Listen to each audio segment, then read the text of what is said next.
بالای این واسطه انتقال دهنده نمک تاب میخورد.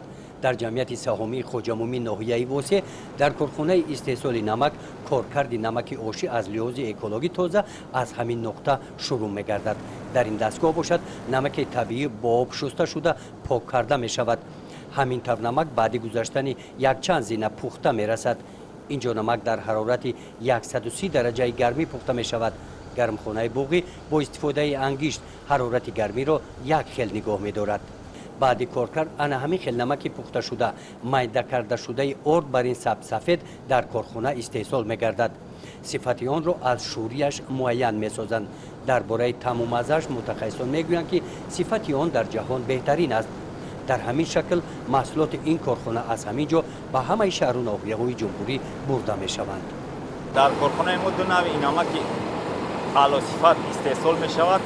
برای چنین نمک چون اعلی صفت استحصال شدنش 6 دستگاهی یعنی تازه‌کنی را می‌گذارد که به جای درکاری برسد. در این کارخانه غیر از لینچه‌ها دیگر سیخ‌های برجامه‌کنی نمک آشی فعالیت دارد. این یکی از سیخ‌های است.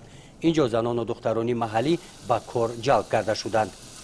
این دستگاه را کارکرد می‌کنند و ما آنها را بسته‌بندی کرده و جا به جا گذاری می‌کنیم. ما در یک روز